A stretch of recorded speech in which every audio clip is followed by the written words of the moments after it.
Hello everybody, fans cricket गप्पाच्या weekend शोमध्ये तुमच्या सगळ्यांचं खूप खूप स्वागत आहे. आज एक छोटासा प्रॉब्लेम झाला आहे. आपला मित्र सिड आज आपल्याबरोबर नाही आहे आणि टेक्निकली मी खूप स्ट्रॉंग नसल्यामुळे असं झालं की जायचं होतं यूट्यूबवर लाईव्ह, पण काहीतरी टेक्निकल प्रॉब्लेम झाले, जाऊ नाही शकलो. म्हणून मी फेसबुकवर लाईव्ह आलेलो आहे.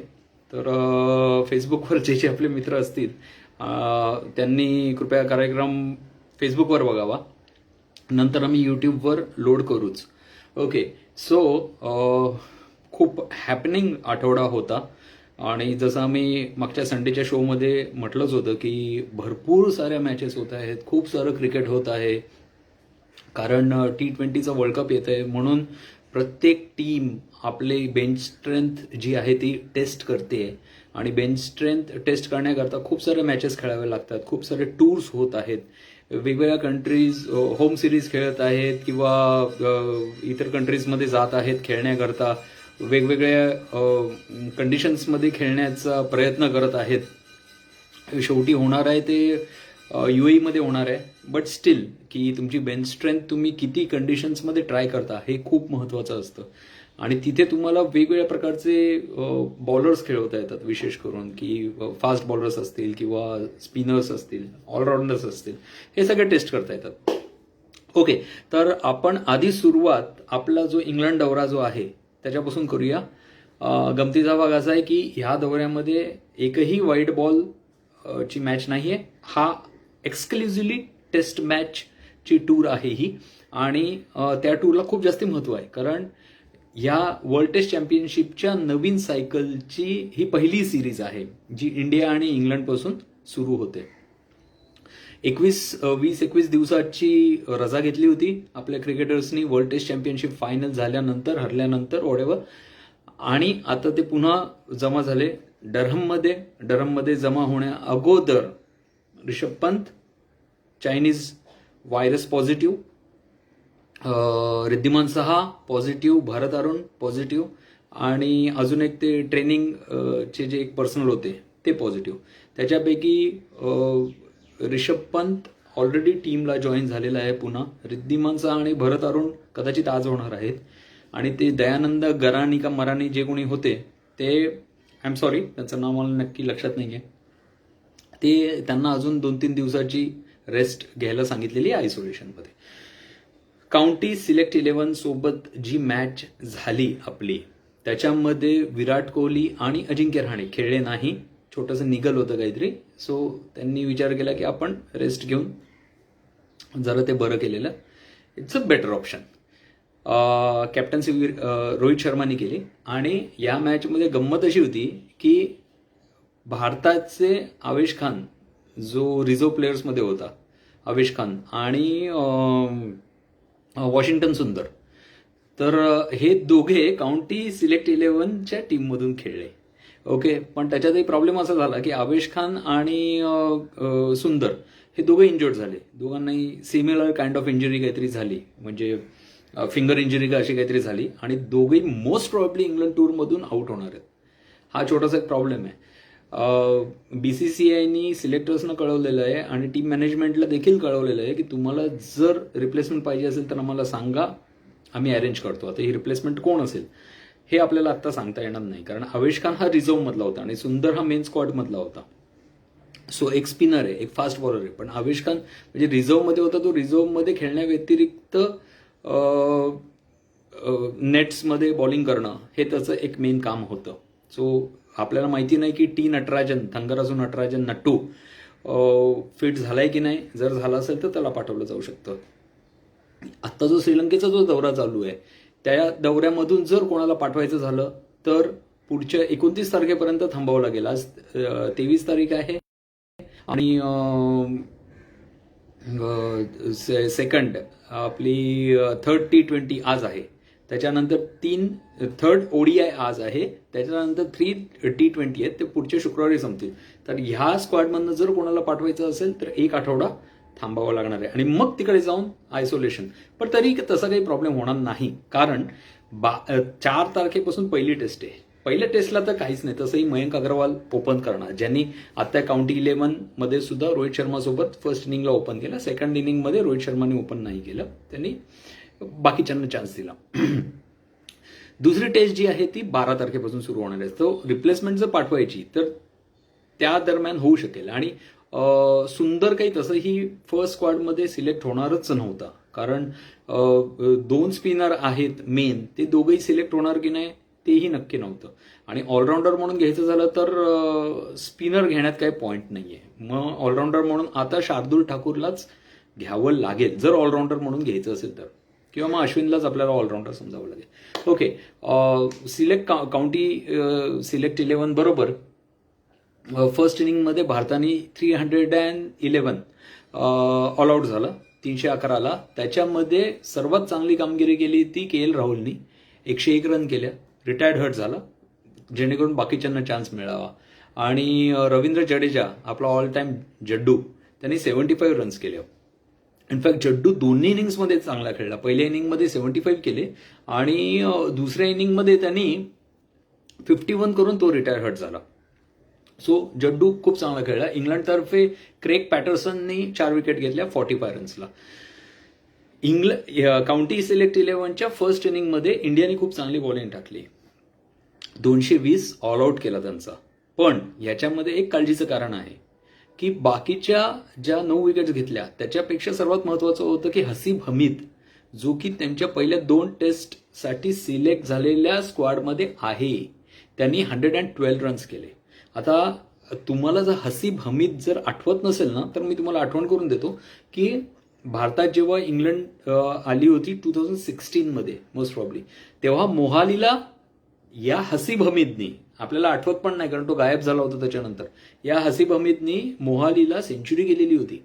So he is a very good batsman. आणि आता तर त्याचा पेशन्स अजून वाढलेला आहे असं म्हणतात. काउंटीमध्ये त्यांनी खूप जास्ती मेहनत घेतलेली आहे आणि हा खूप चांगला खेळतो हा हसीब हमीद. सो तो फर्स्ट चॉईस ओपनर असेल की नसेल आपल्याला माहिती नाही. रॉरी बर्न्स आणि डॉम सिब्ली खेळतात, पण हा असेल की नाही आपल्याला माहिती नाही, पण होऊ शकतं, वी डोंट नो. ओके, त्याच्यानंतर 220ला ऑल आऊट झाल्यावर उमेश यादवने 3 विकेट घेतल्या, सिराजने 2 विकेट घेतल्या. सो खूप चांगली बॉलिंग आहे. तर हे दोघंही ऍक्च्युली फाईट करतात त्या थर्ड पोझिशनसाठी, other than Shami and Bumrah. So ते एक बघणं इंटरेस्टिंग असेल का हे दोघंही खेळतील. म्हणजे 4 बॉलर घेऊन आपण खेळू शकू, म्हणजे फास्ट बॉलर, आणि एक असेल अश्विन मे बी. त्याच्यानंतर सेकंड इनिंग्समध्ये 192 फॉर 3 डिक्लेअर केली आपण. जसं मगाशी सांगितलं, जड्डूनी 50 केले. हनुमा विहारीला पण थोडासा क्वालिटी टाइम घालवायला मिळाला. पिचवर 43 रन्स केले हनुमा विहारीने. So out and out it was a good outing. पण अजून अशा मॅचेस खेळणं आवश्यक आहे.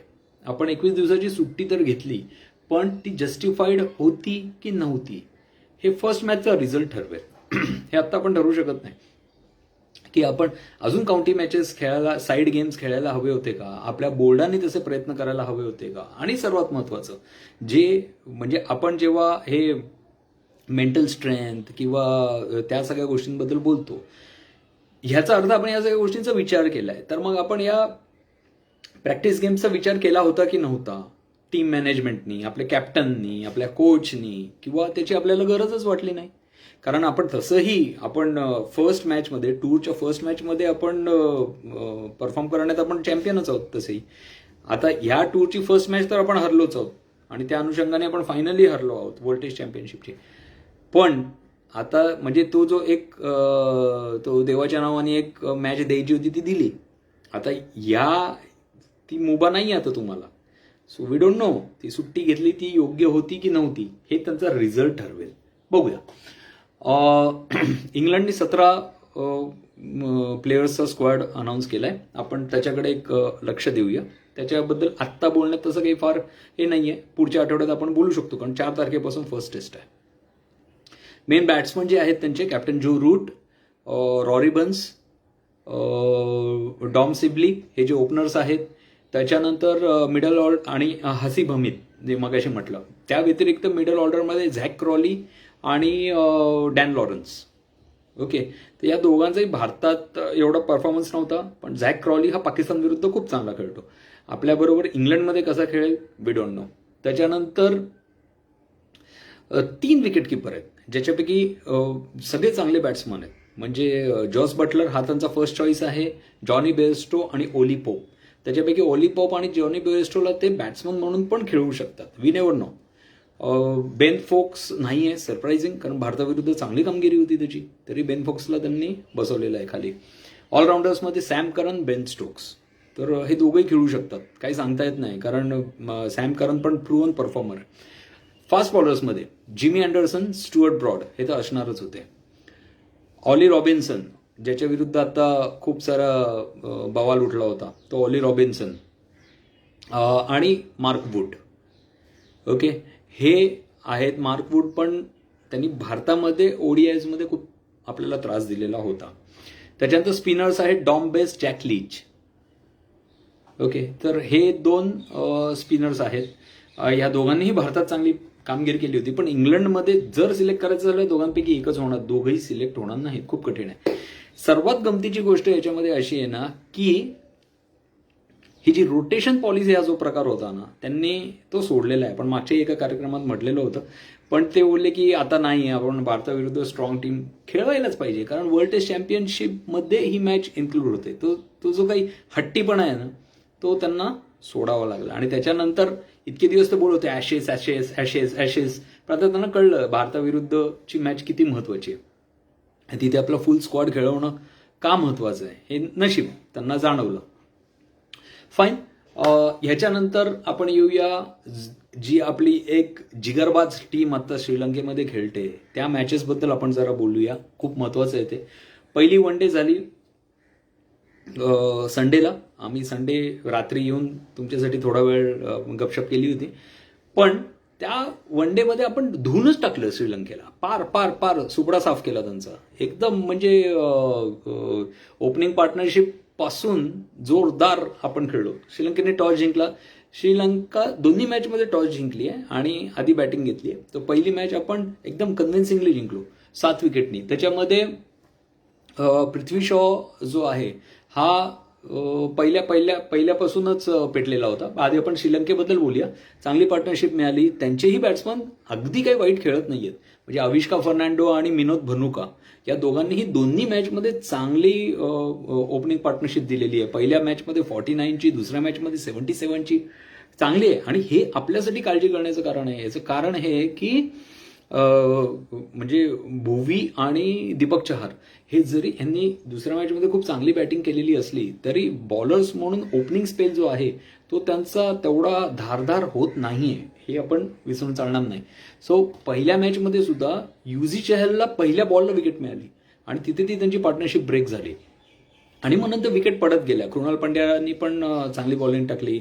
कुलच्या ही जोडी खूप दिवसांनी आपल्याला बघायला मिळाली, तर ते चांगले खेळले. त्याच्यानंतर 5व्या विकेटची पार्टनरशिप झाली असलंका आणि दसुन शनाका कॅप्टन आहे. ही पण पार्टनरशिप पुन्हा 49 रन्सची झाली. असलंकाने 38 केले, शनाकाने 39 केले. सो चांगले खेळले हे. त्याच्यानंतर पुन्हा विकेट पडल्या आणि मग नंतर 9व्या विकेटची पुन्हा 40 रनची पार्टनरशिप झाली. आता या बॅट्समनकडे लक्ष ठेवायला पाहिजे, चमिका करुणारत्ने, कारण ह्यांनी दोन्ही इनिंग्समध्ये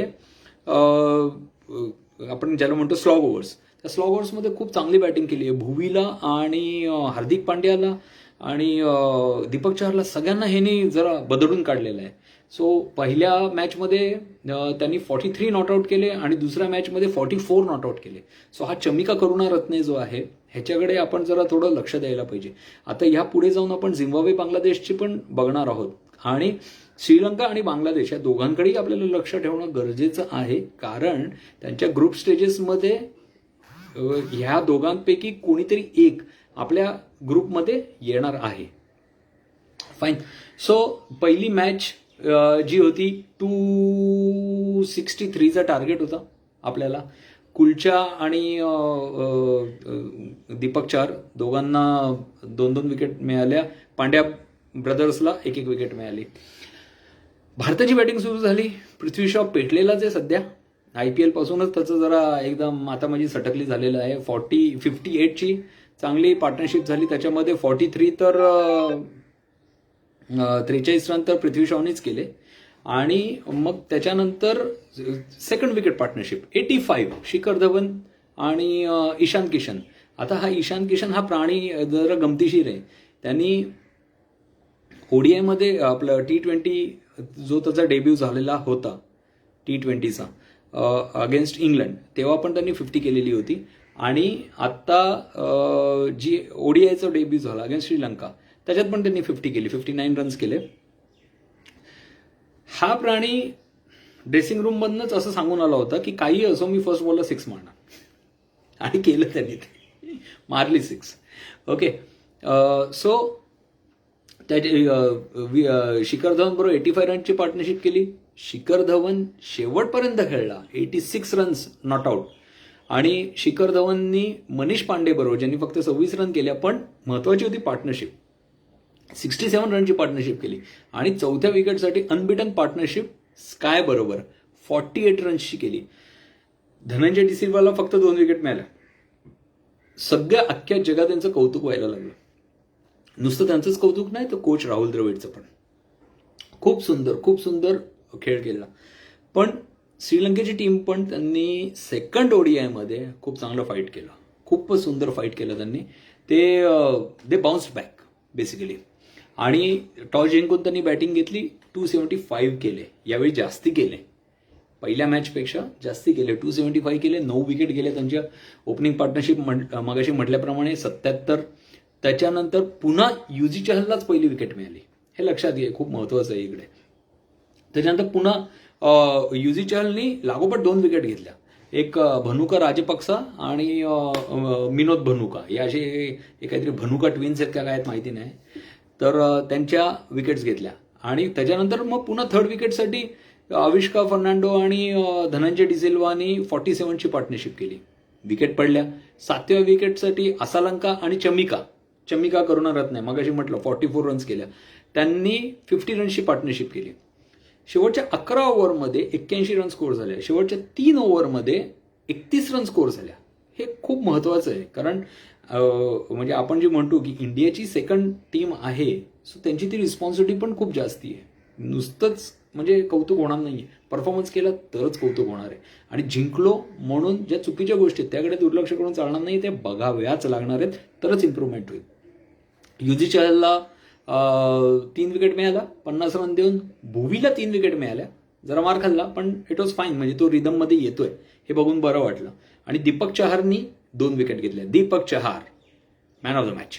ओके, पांड्या ब्रदर्स आणि कुल्लू एकही विकेट नाही मिळाले.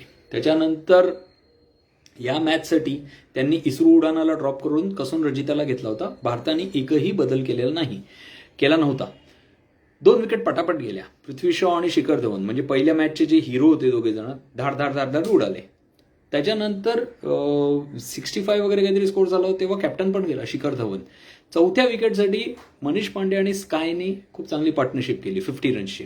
मनीष पांडे 37 रन्स करून चांगला खेळत होता. पहिल्या ODI नंतर मनीष पांडेवर खूप टीका झाली होती की हळू खेळतोय, असा खेळतोय, तसं खेळतोय, नंबर 4 वर येऊन सूट होत नाही असा गेम वगैरे, असं सगळं चाललं होतं. पण 31 बॉलमध्ये 37 त्याने चांगला स्कोर केला मनीष पांडेने. पण तो अनफॉर्च्युनेटली रनआउट झाला. म्हणजे स्ट्रेट ड्राईव्ह होती, बॉलरच्या हाताला बॉल लागला आणि तो रनआउट झाला. That was very unfortunate. त्याच्यानंतर 6व्या विकेटसाठी कृणाल पांड्या आणि स्काय यांनी 44 रनची पार्टनरशिप केली. 193ला 7 विकेट गेल्या. कठीण होतं. त्याच्यानंतर म्हणजे किती जवळजवळ 84 रन करायचे होते, पण 84 रन 8व्या विकेटने केले. कुठली 8व्या विकेटची पार्टनरशिप? दीपक चहार 69 आणि भुवी 19, दोघे नॉट आउट राहिले, नाबाद राहिले दोघे.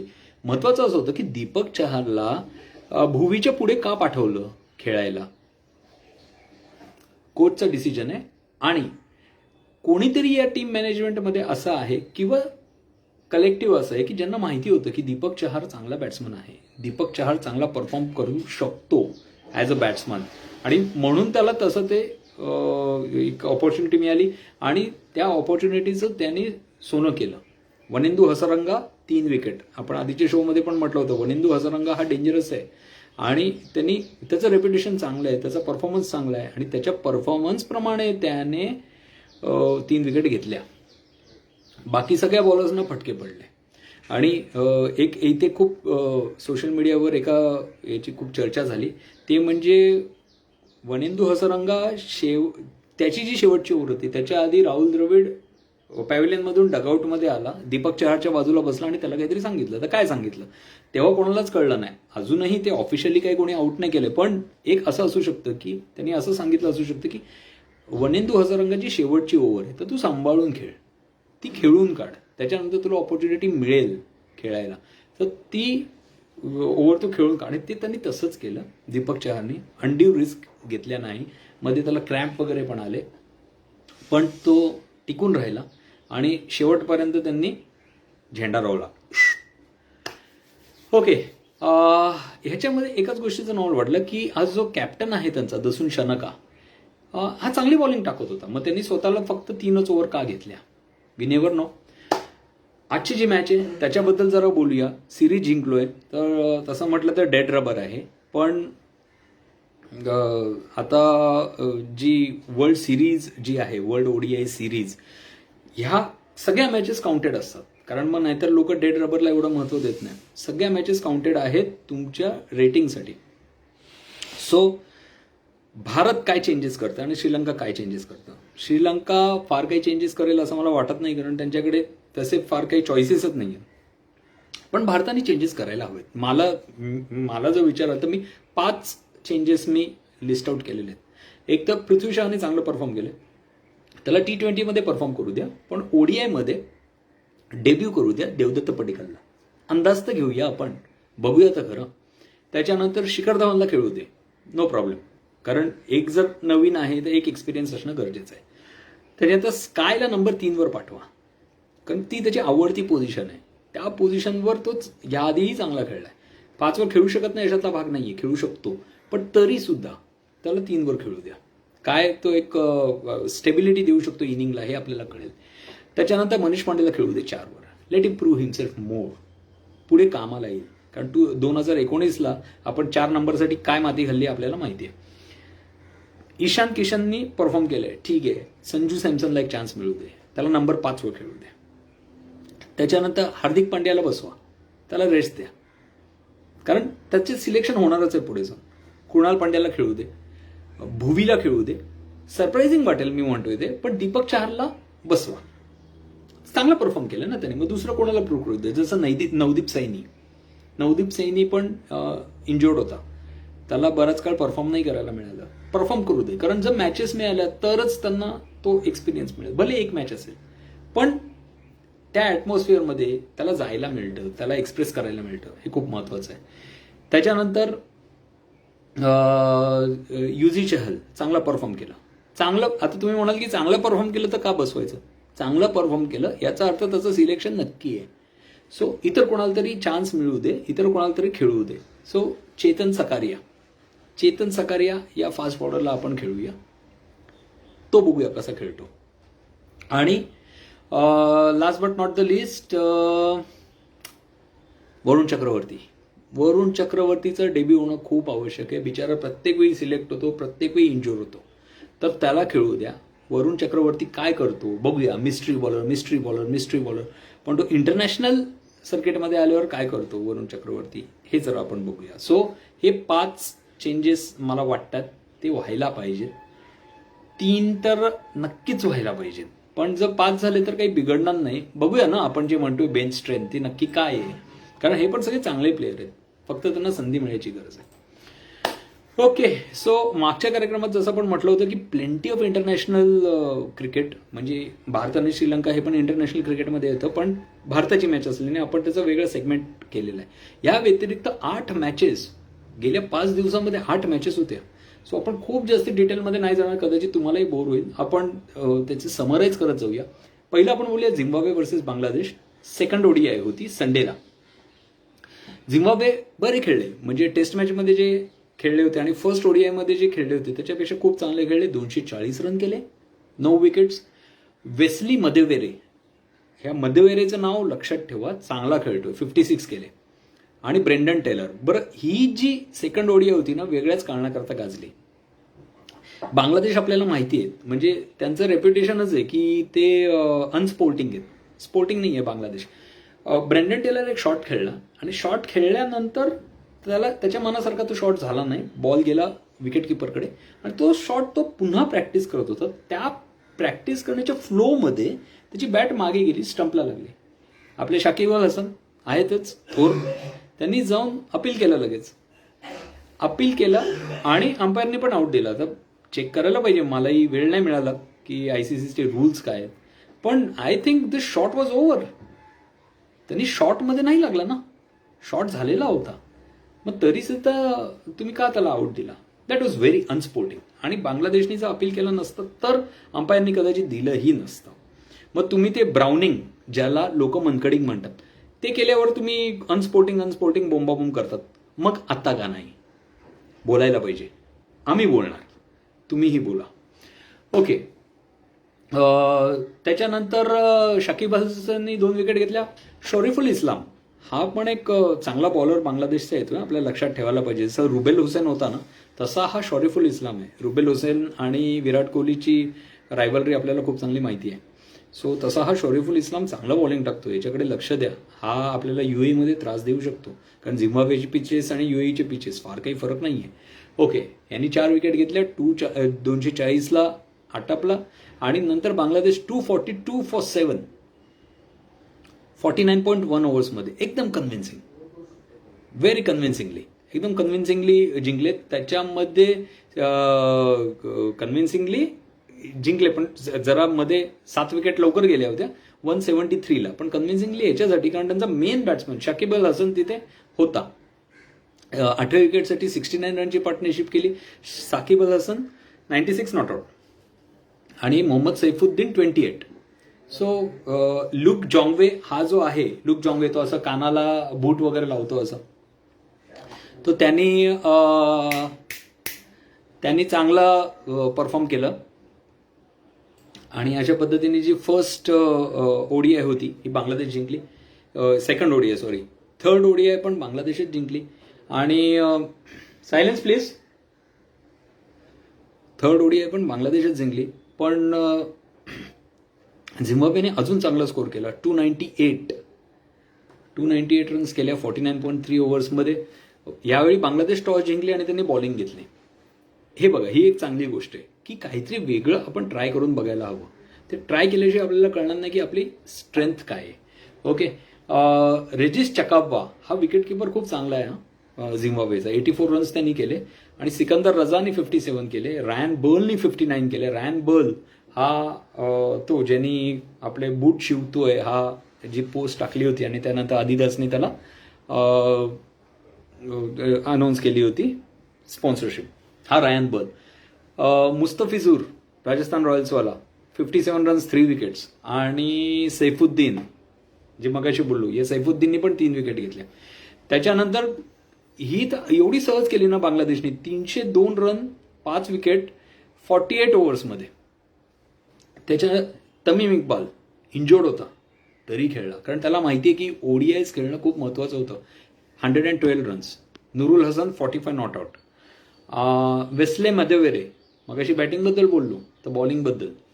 हे बघा, ही झिम्बाब्वेची वगैरे जी साईड आहे ना, याच्याबरोबर आपली जी एक सेकंड साईड आहे किंवा पॅरल साईड आहे, ह्यांना एक्सपोजर देणं खूप महत्त्वाचं आहे, प्रचंड महत्त्वाचं ते. कारण चांगला एक्सपोजर मिळेल, चांगला आपला स्पॉन्सरशिप मिळू शकेल. That is very very important. Tamim Iqbal ODI series खेळू शकणार नाहीये कारण त्याला नी इंजुरी आहे. बांगलादेश सिरीज 3-0 जिंकली. प्लेअर ऑफ द मॅच होता तमीम इक्बाल आणि player of the series Shakib Al Hasan. So अशा पद्धतीने बांगलादेशची एकच सेकंद वा पुन्हा एकदा चांगला खेळला. 43, डायन माइल्स 35. मुस्तफिझूर पुन्हा 3 विकेट. आणि यावेळी बांगलादेशतर्फे कोण खेळलं? सौम्य सरकार 50 रन केला आणि तोच होता player of the match. Okay, आता आपण या आठवड्यात झालेली अजून एक जी सिरीज होती खूप छान, England versus Pakistan.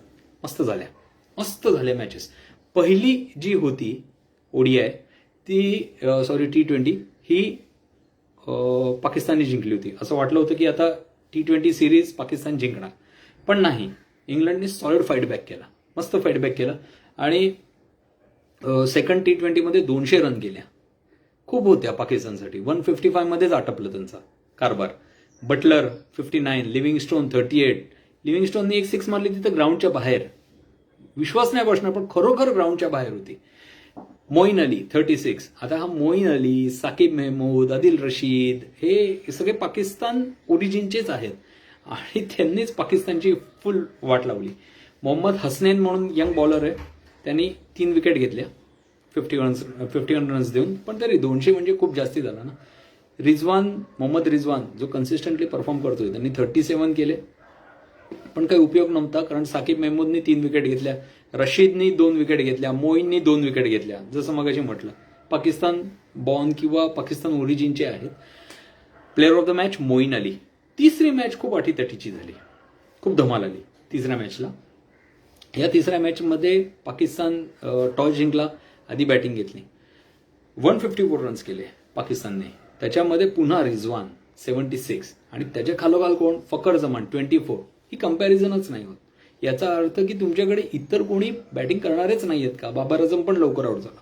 Actually Babar Azam हा T20चा प्लेअर वाटतच नाही कधी, पण ठीक आहे, म्हणजे तो एक अँकर रोल खेळू शकतो, तर त्याला कसा वापरायचा आहे हे त्यांच्यावर आहे.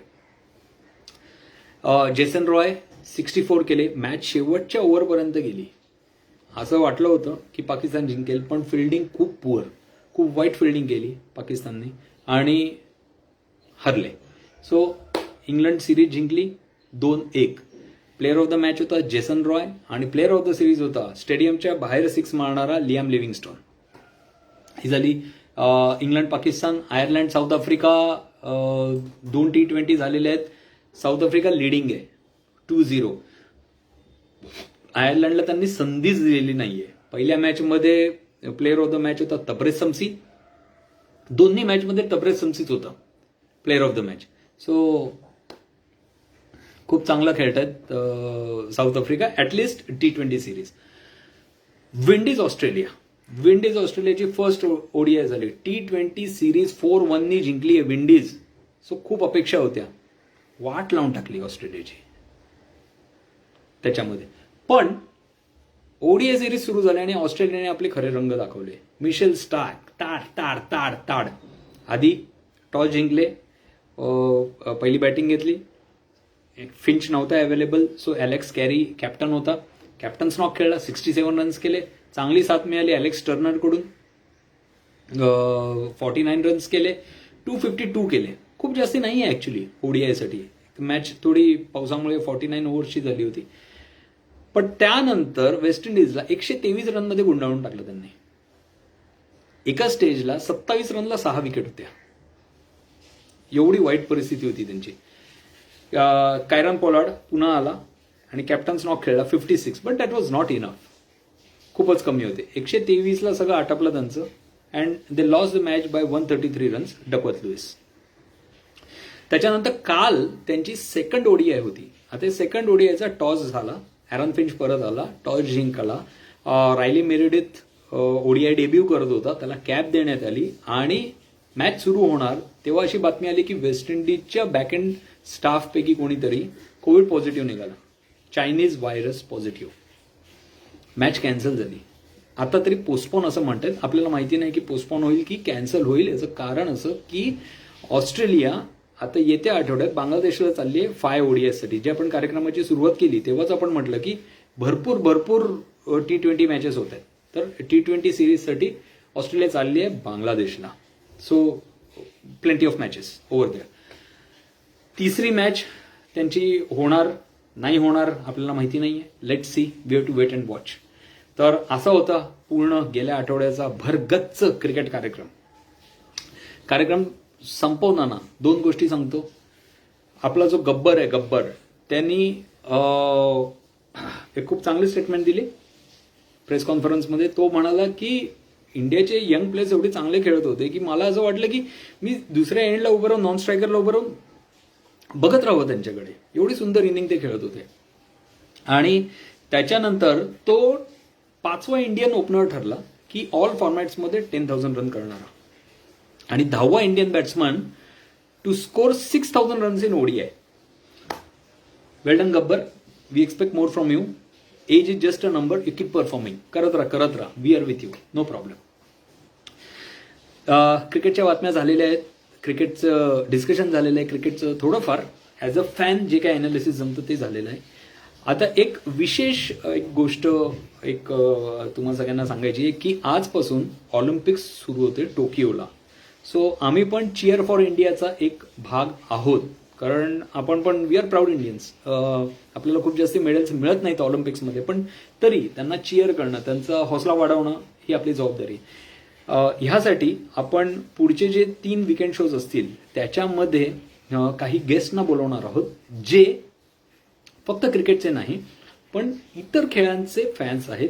ते इतर खेळ त्यांनी खेळलेले आहेत आणि काही कॅपॅसिटीमध्ये ते इन्व्हॉल्ड असतील किंवा नुसते फॅन म्हणून बघत असतील, त्यांची आवड असेल. कोणी यंगस्टर असेल, कोणी मिडल एज असेल, कोणी मेल असेल, कोणी फिमेल असेल. अशा गेस्टला आपण आणण्याचा प्रयत्न करणार आहोत इतर स्पोर्ट्सच्या दृष्टीने पण. कारण जरी क्रिकेटचे आपण प्रेमी असलो तरी ॲज इंडियन आपलं कर्तव्य आहे सगळ्या स्पोर्ट्सना सपोर्ट करायचं आणि ते आपण करतो. जसं माझा पण आवडता खेळ आहे कबड्डी आहे. मी बॉक्सिंग स्वतः युनिव्हर्सिटी लेवलला खेळलेलो आहे. सो बॉक्सिंग हा सुद्धा माझा आवडता खेळ आहे. सो आपण मॅक्झिमम किती लोक येऊ शकतात ते बघूया. उद्या आपले पहिले गेस्ट असतील, कोण असतील ते उद्याच सांगू, कारण चालू आहे काही लोकांशी बोलणं. So thanks. सीडला तुम्ही मिस केलं असेलच, पण लेट्स होप मी तुम्हाला बोर केलं नाही. सो चाव, बाय.